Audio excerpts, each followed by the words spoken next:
BJP. നേതൃത്വം അങ്കലാപ്പിൽ 400 സീറ്റിൽ നിന്നും പുറകോട്ടടിക്കുന്നു എന്ന് വിലയിരുത്തൽ. എൻ.ഡി.എ സഖ്യത്തിന് 400 സീറ്റെന്ന ലക്ഷ്യം വെല്ലുവിളിയാകുന്നു.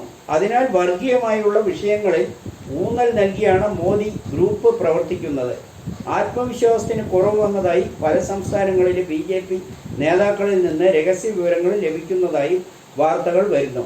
ഭരണഘടനയും സംവരണവും അപകടത്തിലാകുമെന്ന വാദത്തിന് മറുപടി പറയാൻ ബി.ജെ.പി. നിർബന്ധിതമായതാണ് ഇന്ത്യ മുന്നണിക്ക് ഊർജം നൽകുന്നത്. കോൺഗ്രസ് അധികാരത്തിൽ വന്നാൽ രാജ്യത്തെ മുസ്ലിംകൾക്ക് വീതിച്ചു കൊടുക്കും എന്നും സ്ത്രീകളുടെ താലിമാലകൾ നഷ്ടപ്പെടും എന്ന് തുടങ്ങിയ മോദിയുടെ പരാമർശം പാർട്ടിക്ക് തിരിച്ചടിയായി എന്നാണ് വിലയിരുത്തുന്നത്. പ്രധാനമന്ത്രി നരേന്ദ്രമോദി ആഗ്രഹിക്കുന്ന ഭൂരിപക്ഷം ലഭിക്കുമോ? ബി.ജെ.പിക്ക് തനിച്ച് ഭൂരിപക്ഷം ലഭിക്കുമോ? എൻ.ഡി.എ പക്ഷത്ത് ഇപ്പോൾ സജീവ ചോദ്യമായി ഇത് ഉയരുകയാണ്. പ്രചാരണത്തിൻ്റെ നിയന്ത്രണത്തിൻ്റെ ചുക്കാൻ സ്വന്തമായി കയ്യിൽ വയ്ക്കുമെന്ന ബി.ജെ.പിയുടെ പ്രതീക്ഷയ്ക്ക് 3 ഘട്ടത്തിലായി മങ്ങലേറ്റതാണ് ഇത്തരമൊരു സാഹചര്യത്തിലേക്ക് കാര്യങ്ങൾ എത്തിച്ചതെന്നാണ് അറിയുന്നത്. മോദി തരംഗവുമില്ല. രാമക്ഷേത്രം വിചാരിച്ച ഗുണം ഉത്തരേന്ത്യയിൽ പോലും നേടിത്തരില്ല എന്ന സ്ഥിതിയാണ് ഇപ്പോൾ ഉള്ളത്. ഗുജറാത്തിൽ പോലും ജാതീയമായ പ്രശ്നങ്ങൾ ബി.ജെ.പിക്ക് ദോഷം ചെയ്യുന്നു. കെജ്രിവാളിനെ അഴിക്കുള്ളിൽ ആക്കിയതിൽ ഗുജറാത്തിൽ വലിയ വിവാദമായിട്ടുണ്ട്. എ.എ.പി. ശക്തമായി ആഞ്ഞടിക്കുന്നുണ്ട്. രാഷ്ട്രീയമായി കെജ്രിവാളിനെതിരെ നടത്തുന്നത് ചതിയാണെന്ന വാർത്തകളാണ് പരക്കുന്നത്. ബി.ജെ.പി. അമിത ആത്മവിശ്വാസം വെച്ച് പുലർത്തിയ സംസ്ഥാനങ്ങളിലെല്ലാം തിരിച്ചടിയാവുകയാണ് എന്നാണ് പറയുന്നത്. കോൺഗ്രസ് സ്ഥാനാർത്ഥികളെ വിലക്കെടുക്കുന്ന സംഭവവും ചർച്ചയാകുന്നുണ്ട്. ഇത്തവണ മോദി അമിത്ഷാ തന്ത്രങ്ങൾ പാളിപ്പോവുകയാണ്. ബ്രിജ്ഭൂഷൻ്റെ കേസിൽ നിന്നും മകൻ സീറ്റ് കൊടുത്ത് രക്ഷപ്പെടുന്നതും ഒരു ചർച്ചയായിരിക്കുകയാണെന്ന് ബി.ജെ.പി. ക്യാമ്പ് ആകെ അങ്കലാപ്പിലായിരിക്കുന്നതാണ് അറിയുന്നത്.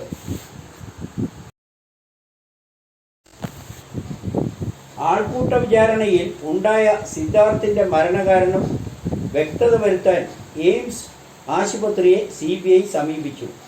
പൂക്കോട്ട് വെറ്റിനറി കോളേജ് വിദ്യാർത്ഥി ജെ.എസ്. സിദ്ധാർത്ഥിൻ്റെ പോസ്റ്റ്മോർട്ടം റിപ്പോർട്ടിൻ്റെ വ്യക്തത വരുത്താൻ CBI ഡൽഹി എയിംസിൽ നിന്ന് വിശദമായ ഉപദേശം തേടി. സിദ്ധാർത്ഥിൻ്റെ പോസ്റ്റ്മോർട്ടം റിപ്പോർട്ടും ഫോറൻസിക് സർജൻ്റെ റിപ്പോർട്ടും ഡെമ്മി പരീക്ഷണം നടത്തിയ റിപ്പോർട്ടും എന്നിവയും എയിംസിലേക്ക് അയച്ചു കൊടുത്തിട്ടുണ്ട്. ആത്മഹത്യയാണോ കൊലപാതകമാണോ വിദ്യാർത്ഥിയുടെ മരണകാരണം എന്നതിൽ വ്യക്തത വരുത്തുന്നതിനാണ് CBI എയിംസിനെ സമീപിച്ചിരിക്കുന്നത്. ഇതിനായി ഒരു മെഡിക്കൽ ബോർഡ് രൂപീകരിക്കുമെന്നും CBI ആവശ്യപ്പെട്ടിട്ടുണ്ട്.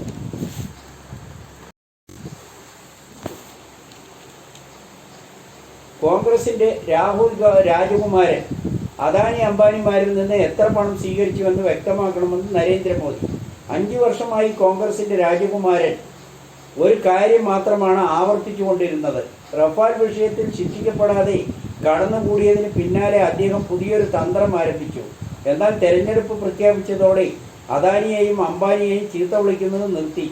അദാനിയിൽ നിന്നും അംബാനിയിൽ നിന്നും എത്ര പണം വാങ്ങിയെന്ന് വ്യക്തമാക്കണമെന്ന് മോദി ആവശ്യപ്പെട്ടു. മോദി വൻ വ്യവസായികളെ സഹായിക്കുന്നു എന്ന് പറഞ്ഞിരുന്നു. ഇപ്പോൾ അതെല്ലാം പെട്ടെന്ന് നിർത്തിയെന്നും കുറ്റപ്പെടുത്തി.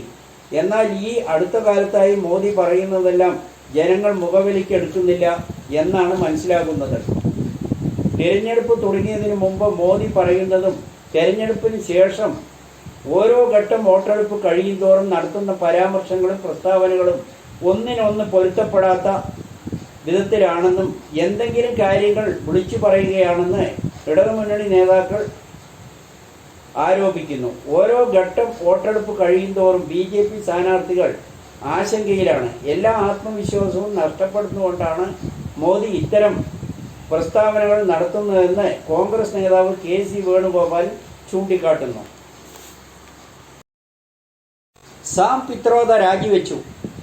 സാം പിത്രോദയുടെ പ്രസ്താവന വിവാദമാകുന്നു. ഇന്ത്യയിലെ നാനാത്വത്തെ ഏകത്വത്തിൽ വെച്ച് പറഞ്ഞ് കോൺഗ്രസ് നേതാവ് സാം പിത്രോദ വിവാദമാകുന്നു. ദക്ഷിണേന്ത്യയിൽ ഉള്ളവർ ആഫ്രിക്കക്കാരെ പോലെയെന്നും കിഴക്ക് ഭാഗത്തുള്ളവർ ചൈനക്കാരെ പോലെയാണെന്നും പരാമർശമാണ് വിവാദമാകുന്നത്.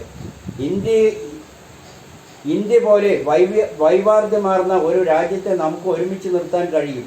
കിഴക്ക് ആളുകൾ ചൈനക്കാരെ പോലെ, പടിഞ്ഞാറ് ആളുകൾ അറബ് ആളുകളെ പോലെ, വടക്ക് വെളുത്തവരെ പോലെ, തെക്ക് ആളുകൾ ആഫ്രിക്കക്കാരെ പോലെ കാണപ്പെടുന്നു. അതിൽ കാര്യമില്ല, ഞങ്ങൾ എല്ലാവരും സഹോദരന്മാരാണ് എന്ന് പിത്രോദ പറഞ്ഞു. അദ്ദേഹം പറയുന്നതൊന്നും ഓരോ കാര്യങ്ങളും പാർട്ടിക്ക് തലവേദനയാവുന്നതും എന്ന വിവാദവും ഉണ്ട്. പക്ഷേ പിത്രോദ ഉടൻ രാജിവെക്കുമെന്ന് ആരും അറിഞ്ഞിരുന്നില്ല.